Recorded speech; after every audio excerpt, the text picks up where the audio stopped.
College life, university life, दोस्ती यारी के मसाइल, प्यार मोहब्बत के मसले मसाइल और सब कुछ इसके अंदर है। अंडर कॉन्फिडेंट, ओवर कॉन्फिडेंट, बड़ा कुछ इसके अंदर पैक हुआ हुआ है। मेरे लिए जो है ना, वो जो उसका पूरा जर्नी था वो बहुत इंपॉर्टेंट और बहुत मजेदार और बहुत दिल के करीब था।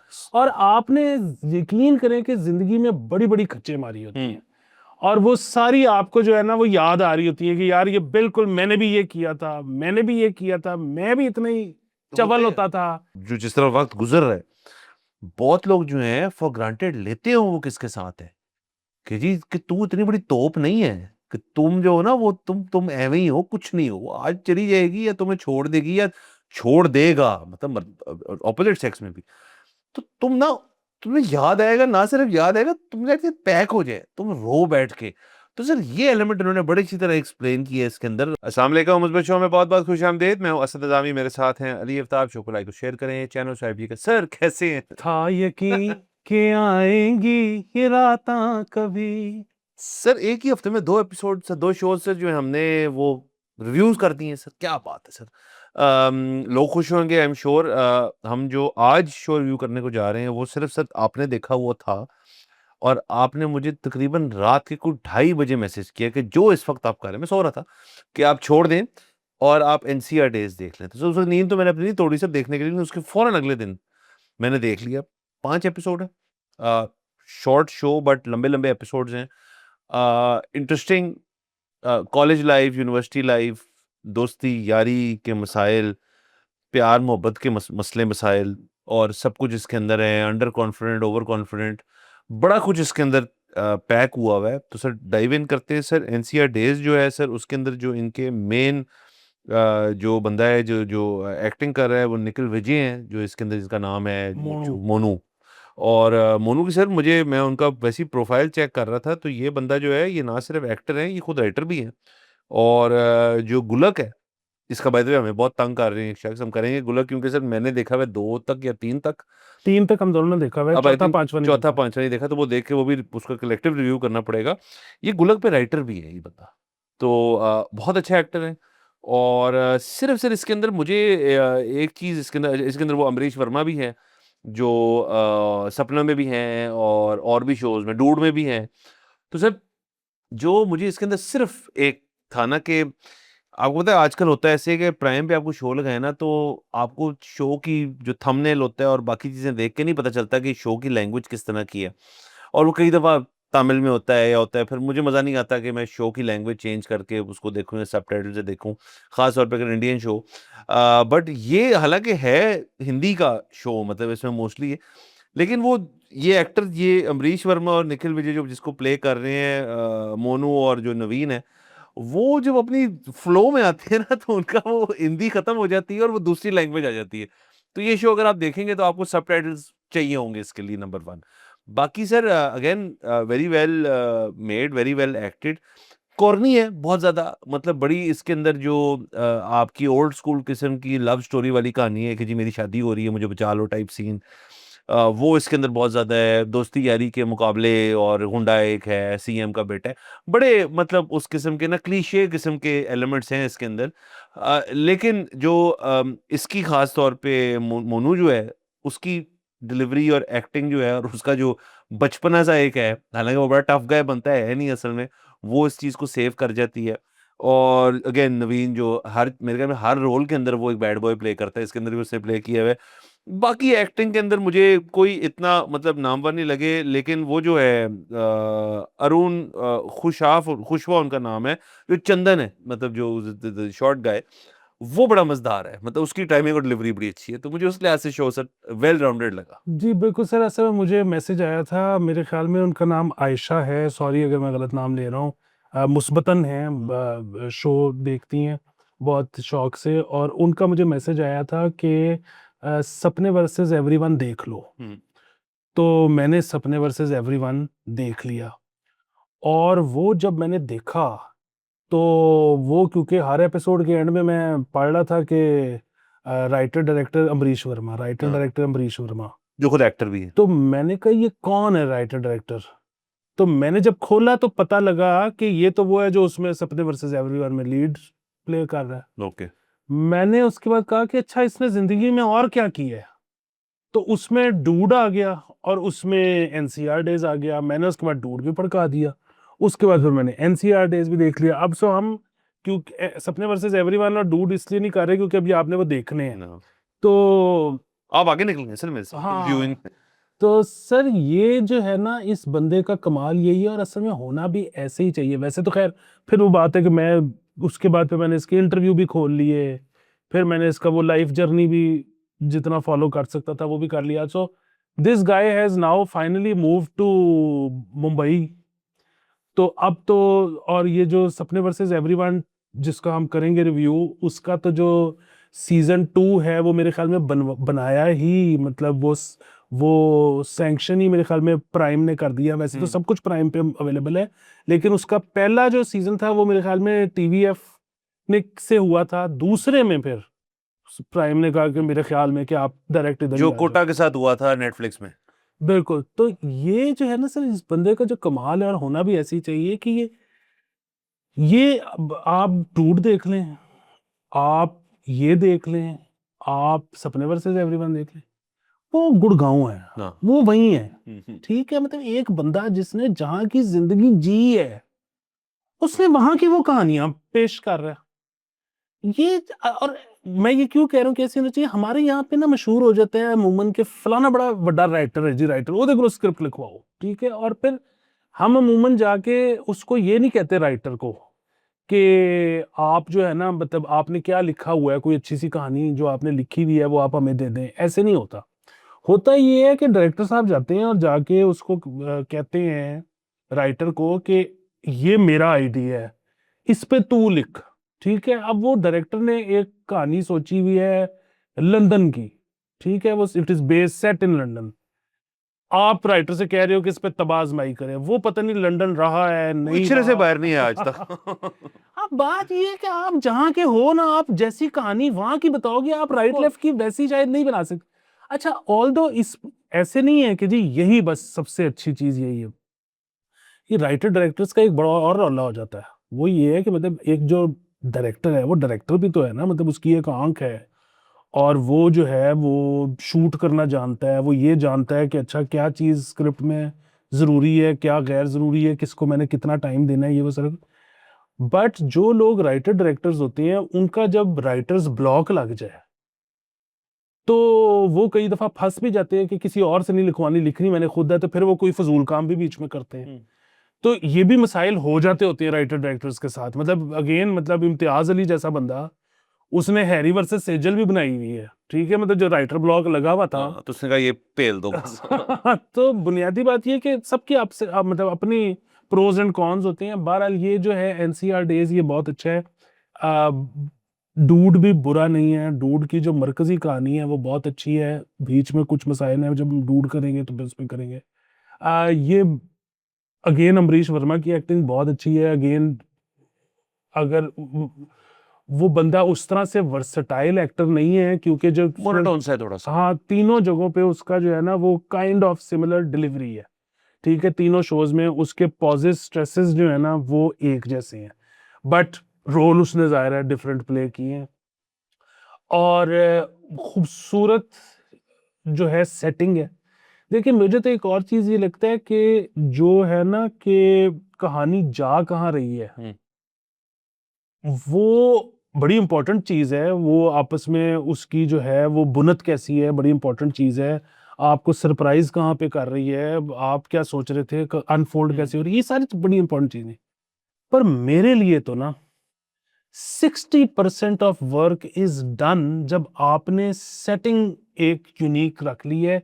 मतलब सेटिंग आपने एक ऐसी कर ली है जो कि मतलब आप ना उसमें फंस गए हो, सेटिंग में फंस गए हो। उसके बाद कहानी थोड़ी सी राइट लेफ्ट हो जाए, आप जैसे एक्सपेक्ट कर रहे थे वैसी हो, या कोई और निकले, उसमें कोई फ्लॉज भी हो, फर्क ही नहीं पड़ता। जो एक वर्ल्ड आपने बिल्ड कर लिया ना, जो क्रिएट कर लिए, वही मेरे लिए 60% ऑफ द वर्क डन है। सर वो डन है। और दूसरे सर मैं तो sir I am a sucker for any show जो किसी यूनिवर्सिटी या स्कूल में हो। और उसकी पता नहीं क्या वजह है कि शायद क्योंकि हमारे बहुत ज़्यादा इसी किस्म इंडियन में ख़ास तौर पे अमेरिकी और जो बाकी होते हैं हाई स्कूल जो उससे हम इतना रिलेट नहीं कर सकते बट जो हमारी तरह के मतलब उसी तरह के कॉरिडोर हैं, उसी तरह के क्लासरूम, उसी तरह के उस्ताद हैं। मतलब थ्री इडियट्स जो है वो इतनी हिट क्यों हुई थी? थ्री इडियट्स आपको मुझे क्यों पसंद आई थी? क्योंकि थोड़ा बहुत आपको ना नॉस्टैल्जिक फ़ील उसके अंदर आ जाती थी। ये भी क्योंकि हालाँकि इसके अंदर यूनिवर्सिटी वाले एलिमेंट्स कम हैं। लेकिन ऐसे जैसे देखें कि वो अब मज़ेदार सीन था कि जब वो सेक्स डॉल आ जाती है बीच के अंदर सारे। अच्छा वो भी कैरेक्टर है इसके अंदर। वो छोटा लेकर आता है उसके लिए और वो कहता है इसको बताना मत, इसको कपड़े-वपड़े पहना के इसको भेज दो। अब वो बंदा इतना नाइव है अपनी उसके अंदर या शायद अपनी एक्स गर्लफ्रेंड को विन विन बैक करने के अंदर वो इतना है कि मैं कोई परफॉर्मेंस वो डांस वाली दे दूँ तो वो उसको अच्छा उन्होंने जिस तरह से कवर अप किया कि जी उसने बता दिया आके स्टेज के ऊपर कि जी मुझे नहीं था पता, फिर डांस बड़ा अच्छा करता है वो। हालाँकि वो डांस वाली चीज़ दिखाते नहीं है शो के अंदर वो कि डांस कैसा किया उसने। बट स्टिल उन्होंने एक ना नज़र आ रहा था कि राइटर्स और जो भी हैं पीछे वो इसके अंदर ना थोड़ा-सा एक कैजुअल और कॉमेडिक एंगल हालाँकि सारी स्टोरी जो है बड़े सीरियस नोट्स हैं उसके अंदर। कि जी एक बुकिया है जिसने उससे पैसे लेने हैं, वो बदमाश है, पहला सीन खुलता ही फ्रेम है लड़ाई के ऊपर। उसका जो दोस्त है, वो बड़ा खतरनाक आदमी है, वो उसको मारना शुरू कर देता है वो रेस्टोरेंट के अंदर। वो फिर ख़ैर वो उसके ऊपर आते हैं, दोस्तों की यारी वैसे-वैसे होती है, वो बड़ा इंटरेस्टिंग पॉइंट है। बट इन्होंने कोशिश बहुत की है इसके अंदर कि शो को ना एक लाइट हार्टेड शो की पोर्ट्रेयल दिया जाए। अब हमने इससे पहले आई थिंक राग का जो हमने किया था, आपने उसमें कहा था कि सेपिया टोन्स बहुत ज़्यादा है। ये बड़ा मैटर करता है सर कि इस कैमरे के पीछे जो डायरेक्टर है, वो जो कलर देता है और जो टोन देता है और जिस तरह शूट करता है ना, वो फिर मौलियात क्रिएट होते हैं उसके अंदर। अगर आप यही यूनिवर्सिटी ले लें, यही लोग ले लें, लेकिन इसको टोन ज़रा आप डैम्प और डल कर दें तो ये बड़ी सैड स्टोरी है असल में तो मतलब इसके अंदर कोई मतलब खुशियाँ तो एंड में भी वो क्लिफ हैंगर है कि मतलब हमें तो नहीं पता उसको लड़की वापस मिली है नहीं। वो तो पहुँच जाता है तैयार-तुयार होके ऐनकें लगा के वो लाल ऑडी के अंदर कि मैं बची लूँगा वापस। वो देख के खुश होती है उससे, एंड होता है शो ये मुस्कुराहट पे। अब हमें नहीं पता उसके बाद उसके बाप ने उसको कुटा, शादी रुकवाई गई है नहीं और मुझे ऐसे शोज़ बड़े पसंद हैं क्योंकि ये क्लिफ हैंगर नहीं है। इसका सीज़न 2 शायद नहीं आएगा। उन्होंने यहाँ पे एंड कर दिया और ये कितना अच्छी सर बनावट होती है शो के कि यू नो कि इसका 2 नहीं आ रहा। सर असल में बात यही है कि ये इस अगेन और मुझे पता है सर जाहिर है फाइनेंस के मसले होते हैं और कमिटमेंट्स होती हैं मतलब इस बंदे ने ड्यूड भी जब बनाया था तो वो तीसरा सीजन जो है वो जाहिर है आना होगा इसने सोच के रखा होगा लेकिन उसके बाद शायद एनसीआर डेज मिल गया हुँ, तो इसने कहा कि अच्छा उसका तो रिस्पांस पता नहीं कैसा आ रहा था तो अब ये करके देखते हैं हुँ, इसके बाद शायद वो मूव ऑन कर गया सपने वर्सेस एवरीवन पे लेकिन बात फिर बोलिए जिन्होंने देखा है उनको पसंद आया है बड़ा हाई रेटेड शो है हुँ। तो सर 8.9 इनमें से। हाँ तो बुनियादी बात ये है कि लोगों को मिलना चाहिए आगे इसने सोच के भी रखा होगा जाहिर है वो ही has moved on to bigger things और मेबी वो कास्ट ना रीऑर्गनाइज़ हो रही हो, बहुत सारे मसले-मसाइल होते बहुत हैं। सारे मसले वसाइल थे तीसरे जो मेरे लिए इसकी सबसे खूबसूरत चीज थी ना वो ये था कि मोनू जो है ना वो जो कंजर्वेटिव है और वो आहिस्ता आहिस्ता किस तरह से वो लिबरल हो रहा है यूनिवर्सिटी में आने के बाद और इन लोगों से मिलने के बाद और ये सिर्फ मैं आपको एक बात बताऊं वो जाहिर है अमीरों में भी कंजर्वेटिव हो सकते हैं और हुँ, होते हैं लेकिन जो आपका लोअर मिडिल क्लास तबका है ना हुँ, उसमें ये एक्सपेक्ट करना कि एक बंदा पहले दिन से बहुत कुशादा दिल रखता होगा हुँ, और बहुत लिबरल होगा ये मुमकिन नहीं होता हम सारे मतलब मैं खुद ये समझता हूँ कि मेरी जिंदगी में बहुत तब्दीली आई है ओवर द इयर्स मैं ऐसा थोड़ी होता था जैसा मैं आज हूँ ये तो बस तब्दीली आई है मैं खुद बहुत कंजर्वेटिव एक इंसान था सो ये मेरे लिए जो है ना वो जो इसका पूरा जर्नी था वो बहुत इंपॉर्टेंट और बहुत मजेदार और बहुत दिल के करीब था और आपने यकीन करें कि जिंदगी में बड़ी बड़ी खच्चे मारी होती हुँ। हैं और वो सारी आपको जो है ना वो याद आ रही होती है कि यार ये बिल्कुल मैंने भी ये किया था मैंने भी ये किया था मैं भी इतना ही चवल होते हैं। होता था लेकिन और वो असल में ना ये इसमें कोई शक नहीं ख़वातीन जो है ना, वो ये बड़ा अच्छा रोल प्ले करती हैं मर्दों की ज़िंदगी में। उनको स्मॉल टाउन से निकाल के बड़ी जगह पे लाने वाला जो काम है ना, और उनको ये बर्दाश्त भी करती हैं। हाँ, ये वाला काम ख़वातीन बहुत ज़बरदस्त सर ये करती हैं। हमने भी देखा है यहाँ पे इसलिए तो रिलेटेबल बहुत हो जाती है चीज़ें। दूसरा सर देखें कि वो जब शो शुरू हुआ और सॉरी मैं स्मॉल टाउन से निकाल के बड़ी जगह पे लाना, ये मैं इस तरह से नहीं कह रहा कि स्मॉल टाउन कोई बुरी जगह है और कोई हाँ ऑफ कोर्स बड़ा शहर, कोई बड़ी अच्छी जगह है। मैं ज़हनियत की बात कर रहा एनवायरनमेंट हूँ, चेंज होता ज़हनियत आपकी बदलनी है। सर। आप देखिए इसके अंदर जब मैंने ये देखा तो एक दो एपिसोड मैंने अपनी वाइफ के साथ देखे, तो उसमें ना वो ख़वातीन का ये भी होता है कि अब वो लड़की जो है, जो इसकी गर्लफ्रेंड, बड़ी खूबसूरत औरत है। अब मोनू का एक सर्टेन टाइप ऑफ है, मतलब वैसे दिखने में ये बंदा, अगर आप इसको, ये हॉस्टल डेज में भी है तो वहां पे, और डिफरेंट ना इसकी डिफरेंट लुक है, मतलब उस तरह से तो वो ना जरा मेल नहीं था, बट उस औरत ने इसको बर्दाश्त किया। मतलब जो फ्लैशबैक में भी दिखाते हैं, डांसिंग वाला फ्लैशबैक हो जाए, वो रेस्टोरेंट वाला फ्लैशबैक, एक तो सबसे दो चीजें इसका मसला है, एक तो कंजर्वेटिव भी है और सब कंजूस बहुत है सर। बहुत नहायती कंजूस आदमी है ये बंदा। तो वो भी चेंज होती चीज की सर वो भी चेंज होती है, वो कमाल है सर, वो बहुत मुझे बहुत दिल के करीब। मतलब वो इतना आपके दिल करीब होगा सर, लेकिन वो सर बहुत कंजूस आदमी है सर। और वो एलिमेंट भी तंग करता है, लेकिन हालांकि उसकी शायद बेगम को, जो बेगम, सॉरी बेगम कह रहा हूँ, उसकी गर्लफ्रेंड को कंजूसी से इतना मसला नहीं था। लेकिन जब वो अपने दफ्तर में दाखिल होके एक बंदे से सेटिंग करता है 10 रुपए कमाने के लिए, पेट्रोल के आने जाने के, और लेता भी उससे, तो वो एक दिन कहता है कि यार के मैं जा रहा हूँ तो अभी डबल चेकर पड़ेगा, तो उसको पिक कर लेते हैं, फिर वो बाइक पे सेटिंग बनाते हैं कैसे बैठना है। अब वो मेरे लिए इतना इंटरेस्टिंग है कि इसको बर्दाश्त क्यों करी जा रही है। फिर वो जाती है, वो कहती है मैंने डांस करना, कहते डांस नहीं करेंगे, फिर उसकी हील टूट जाती है। सो इश्यूज बहुत थे मोनू की, जिस तरह वो उसकी अपनी गर्लफ्रेंड को ट्रीट कर रहा था। और सर मेरे ख्याल में सर ये जिंदगी का बहुत बड़ा लेसन है कि शायद इस वक्त जो जिस तरह वक्त गुजर रहा है, बहुत लोग जो हैं फॉर ग्रांटेड लेते हो वो किसके साथ है, कि जी कि तू इतनी बड़ी तोप नहीं है, कि तुम जो हो ना वो तुम एवे ही हो, कुछ नहीं हो, वो आज चली जाएगी या तुम्हें छोड़ देगी या छोड़ देगा, मतलब ऑपोजिट सेक्स में भी, तो तुम ना, तुम्हें याद आएगा, ना सिर्फ याद आएगा, तुम जाके पैक हो जाए, तुम रो बैठ के। तो सर ये एलिमेंट उन्होंने बड़ी अच्छी तरह एक्सप्लेन किया है इसके अंदर, और वो अच्छी, और बहुत फिल्मों में और शोज में ये हो चुका है कि जब वो कुछ जाता है तो एहसास होता है कि ये तो यार मैंने क्या हीरा था मेरे पास। सर असल जिंदगी में भी यही होता ये है। होता है। हाँ मैं वही कह रहा हूँ कि और दूसरा भी देखिए उसमें, वो जहाँ पे वो पहली दफा लड़की उसको कहती है ना, धक्का लगाते हुए स्कूटर को, कि एमबीए का रिश्ता है, हाँ तो तुम जल्दी अपने घर वालों को लेके आ जाओ। तो उससे कहता है कि तुम इतनी हूर परी नहीं हो, तुम्हारे पास अगर बेहतर रिश्ते होते तो तुम मेरे साथ फिर रही होती है। अच्छा ये सर ये इतना रिलेटेबल सर है। ये तो रिलेटेबल है नंबर वन, दूसरा वो हर चीज में उसके पापा को ले आता हाँ, और उसमें अगले दिन जब वो एमबीए जेन्युइन रिश्ता आ जाता है तो फिर ये कि माफ कर दो। तो सर ये सब कुछ अगेन वो रिलेशनशिप इसका बहुत बड़ा एक एंकर है। लेकिन दूसरा जो है सर वो ये है कि जो नवीन है इसके अंदर जो प्ले कर रहा है वो एक्टर, उसके अपने दोस्त के साथ क्या रिफ्ट है। वो दोस्त, इसने उस दोस्त के लिए जो कि सीएम का बेटा है, जिसको जिंदगी में पैसों की टेंशन नहीं है, गाड़ी की टेंशन नहीं है, बदमाश है, पावा है उसके पास ये, लेकिन कहीं ना कहीं ये बंदा उसके काम है और इसको दोस्त मानता है। अब उसको इशू क्या और है लाइफ में कि ये एमबी करने निकल गया है और मैं नकारा। एंड में जब वो उससे लड़ने जाता है उसके घर पे, तो उसका बाप उसे कहता है बेटा आओ बैठो, कहते नहीं एमबीए एमबीए चल रहा है मेरा, कहते हैं इसको भी कराओ, ये नालायक है। इसका मतलब घर के अंदर उसके बाप उसकी टेकिंग करता है इस बात पे कि तू मतलब आवारा है।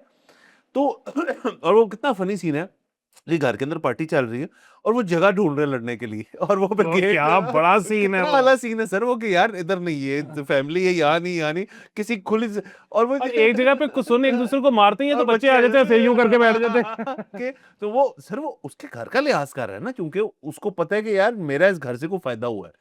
और उसको ये भी था कि यार वो बुकी तेरे घर गए हैं, मैंने नहीं कहा था, मैंने कॉलेज भेजा था, लेकिन घर मैंने बुकियों को नहीं भेजा, वो मेरा घर है। तो इसका सर ये इस सीन में दोस्ती स्टैब्लिश होती है। तो ये बड़ा सर मजेदार सीन कहता था सबसे उसमें। पहले तेरे भाई को ना निकाल देता नौकरी हाँ से। नौकरी से उसकी प्रमोशन होने लगी। हाँ। और एंड में जब वो अपना कर लेते हैं सारा कुछ, तो वो आता है यूनिवर्सिटी, उससे माफी मांगता है और फिर दोस्ती दोस्ती बहाल हो जाती है, जो भी हो जाता है। बट वो कैरेक्टर चेंज नहीं होगा। मतलब इसके अंदर अगर आप कहना कि मैं इसको फिर से लिखना शुरू करूं, मैं कभी भी उस कैरेक्टर को चेंज, वो बड़ा आला कैरेक्टर है, वो सोसाइटी का एक हिस्सा है। ऐसा शख्स इंडियन सोसाइटी का भी हिस्सा है, पाकिस्तानी सोसाइटी का भी। वो जो है एक बहुत ही पावरफुल बाप की बिगड़ी हुई औलाद वाला जो सीन है, वो कंसिस्टेंट है। लेकिन इसका ये मतलब नहीं कि उसके सारे दोस्त भी ऐसे हैं। यूजुअली सर बंदा जो बहुत एक्सट्रीम पावर लेता है तो वो अपने इर्द गिर्द दोस्त रखता है जो उससे माड़े हो। लेकिन ये वाहिद बंदा है जिसको नजर आता है कि ये मतलब मूव अराउंड कर सकता है, ये मेरे लिए कुछ काम निकाल सकता है। तो ये सर बहुत इंटरेस्टिंग एंगल था उसके अंदर, और वो आप देखें आखिरी 5th एपिसोड तक इन्होंने इस बात को छुपा के रखा, मेरे लिए एटलीस्ट, जितना जो मेरी व्यूइंग थी, कि असल में ये एक-दूसरे से नफ़रत नहीं करते, असल में तो ये एक-दूसरे से बहुत मोहब्बत करते हैं। सर यकीनन, और वो इसमें जो है ना, मुझे एक और चीज़, वो आपने बिल्कुल वो, उनका मैं नाम बार-बार भूल रहा हूँ, द शॉर्ट गाय, वो जो है बड़ा अच्छा एक्टर है, उसका बड़ा अच्छा रोल है, और वो डूड में भी है। अच्छा। और क्योंकि मैंने आई स्टार्टेड वाचिंग ये सारा अम्बरीश वर्मा का काम फ्रॉम सपने वर्सेस एवरीवन, उसमें वो नहीं थे, तो लेकिन जब मैं डूड में आया था, और जब इस पे आया तो अगेन मुझे बड़ी खुशी हुई थी, और फिर मुझे एकदम से इस बात का दुख हुआ कि सपने वर्सेस एवरीवन में क्यों नहीं रखा, कोई ना कोई रोल देना चाहिए था, एक टीम बनी हुई थी। ये अच्छी बात है ना कि एक ही तरह के एक्टर को वो चलाता है अपने साथ, ये ये बहुत खूबसूरत ये बात है। बहुत जबरदस्त चीज है सर, टीम्स का ना बड़ा सीन। अच्छा, वो जाहिर है, हो सकता है उसने इंगेज करने की कोशिश भी की हो, वो अपने किसी और प्रोजेक्ट में बिजी हाँ। हो, उन दिनों में वो फ्री ना हो, उस शहर में फ्री ना हो जहाँ पे शूट कर रहे थे, व्हाटएवर। बट ये बड़ा सीन आपकी, मतलब अगर एसोसिएशन हो जाए ना कि जी ये फलानी टीम है, ये इकट्ठे काम करते हैं, ये इस तरह का काम करते हैं। सर आप इस तरह देख लें कि क्रिस्टोफर नोलन जिससे बड़ा कौन डायरेक्टर है आजकल, वो आ रही है उनकी नई फिल्म भी, तो सर क्रिस्टोफर नोलन की आप सारी फिल्में देख लें, उसमें उसने सेम सॉर्ट ऑफ का क्यों, उसको ना पता है कि ये मेरी वेवलेंथ। अब जैसे जो ओपेनहाइमर में किलियन मर्फी को मेन रोल दिया, सर किलियन मर्फी का बैटमैन बिगिंस के अंदर स्केर क्रो का छोटा सा रोल था, मतलब बिल्कुल भी कुछ थी, 5 मिनट भी नहीं होंगे, लेकिन उसने कहा यार इस बंदे को किसी दिन मैं काम कराऊंगा, वो ओपेनहाइमर में ऑस्कर लेके निकल गया वहां से। तो सर ये होती है बात कि आप जो टीम बिल्डिंग करते हैं, अब मतलब वरना तो देखिए ना, दूसरी ऐप से ऑप्शन है कि जी मार्केट में कितने लोग हैं, अच्छा जी इसको कॉन्ट्रैक्ट ऑफर कर देते हैं, इसको कर देते हैं, इसको कर देते हैं। लेकिन एक बंदा कहे यार कि जब मेरी स्क्रिप्ट उस बंदे के घर पहुंची, वो मैट डेमन का बड़ा मशहूर इंटरव्यू है कि मैंने एक्टिंग छोड़ दी, अपनी बीवी को मैंने कहा I have left acting, taking a break, 2 years छुट्टी, बच्चे बुच्चे, अनलेस क्रिस्टोफर नोलन मुझे फ़ोन करेगा तब मैं जाऊँगा, और उसने ओपेनहाइमर के लिए इसको बुला लिया। हालाँकि वो भी इतना बड़ा रोल नहीं है, मतलब मीडियम रोल है। तो वो कहता है उसके लिए मेरी बीवी से अंडरस्टैंडिंग थी कि उसके लिए मैं जाऊँगा। So again in this circumstance on a lower scale, obviously different scale rather, कि इसके एक सेट लोग हैं। सर कितना मज़ा है कि आप एक फर्स्ट डे फर्स्ट शूटिंग पे गए हैं, आइस ब्रेकिंग नहीं करनी किसी एक्टर के साथ, किसी को जाके लोची-पोची नहीं करना। ओए तेरा ये रोल है, तेरा ये तेरा क्यों? चलो ये पैसे बचते हैं सर इस चीज़ से। बहुत पैसे बचते हैं। जो एक वाहिद मुझे लगता है, और जाहिर है अब 5 एपिसोड थे, हुँ। आप क्या ही एक्सपेक्ट करते हो कि उसमें वो क्या कुछ करे, कितनों की बैक स्टोरी दिखाए। हुँ, थोड़ा-सा ये है कि मुझे लगा कि जो वो लड़की, जो कॉलेज वाली लड़की है, नॉट द मोनू वाली लड़की, हुँ। जो कॉलेज वाली लड़की है, वो बड़े जो है ना, वो बहुत ही अच्छी है। मैं उसको बोला थोड़ा-सा सर वो शेड देना चाहिए था। कॉर्नी बहुत है ना, उसके इमोशनल वो बातें, और वो ये सिर्फ वीक जो एंगल था ना, और सर वो हुआ क्या? वो सर उन्होंने इसके अंदर ना जो हॉट गर्ल एलिमेंट है, वो डालना था शो के अंदर। मुझे लगता है ये कि थोड़ा इसके अंदर वो चार्म भी दिया जाए। हालाँकि उसका कोई रोल नहीं है उसके अंदर। वो मतलब जो हॉट गर्ल एलिमेंट जो होता है, या तो उसके ऊपर लड़ाई होती है, इसके अंदर उसके ऊपर लड़ाई भी नहीं हुई। या तो उसका कोई बॉयफ्रेंड हो, इसके अंदर उसका वो भी सीन नहीं है। या ऐसी कोई रिलेशनशिप कायम हो सके, वो एंड में थोड़ा-थोड़ा हो रहा होता है, होती भी नहीं है। तो ये पोर कास्टिंग सिर्फ एक रोल में, आप ठीक कह रहे हैं, बाकी सब ठीक। हाँ, और उसकी भी कैरेक्टराइज़ेशन पे थोड़ी-सी मेहनत कर रहे थे, या बहुत मुमकिन है कि वो उन्होंने सोचा हो कि सीज़न 2 जब आएगा ना, हाँ। तो उसमें उस कैरेक्टर को खोलेंगे कि हाँ, वो ऐसी क्यों है। या वो सिरे से बिची होती फुल टाइम, और फिर ये लोग इन लोगों को देख के कि ये कैसे होते हैं कुछ, लेकिन 5 एपिसोड थे ना सर, ये होते 9 एपिसोड तो फिर कर सकते थे। अच्छा, ये अगेन अम्बरीश वर्मा का स्टाइल है कि ड्यूड के दोनों सीज़न 5-5 एपिसोड, हाँ। ये 5 एपिसोड, सपने वर्सेस एवरीवन दोनों सीज़न 5-5 एपिसोड, ये इसका अच्छा, 5 वो एपिसोड तो का अच्छा है सीज़न। सर कि वो कहता है मेरी कैपेसिटी 5 की है कि भाई तेरा 5 तक चलेगा, उसके बाद नहीं चलेगा, उसमें सारी कहानी बंद है। तो sir all in all rating देते हैं सर, मैं इसको दूँगा again 6 and half, max 7। Sir मैं इसको दूँगा, मेरे क्योंकि बहुत जगह पे ना दिल पे लग गई हाँ। है, तो मैं 7.5 सॉलिड। तो मैं 7, आप 7.5। 7.5 सॉलिड, और इसमें मैं जो है ना, बहुत मेरी ख्वाहिश है कि इसका सीजन 2 बने। हुँ। और अमरीश वर्मा साहब जो है ना, दूसरी चीज़ ये है कि for better opportunities, for better money, I am happy that he has move to Mumbai. लेकिन कहानियां वो अपने शहर की सुनाएं, बिल्कुल, छोड़ दें बाकी जगहों को। ऐसे ही। ये एक बंदे की जिंदगी में उसके इलाके की कहानियां खत्म ही नहीं हो सकती। सर दुनिया है ही नैरो कास्टिंग अब सर, ब्रॉड कास्टिंग तो खत्म हो गई सर सारे। जान लेते हैं, अगले एपिसोड मुलाकात होगी। खुदा हाफिज़।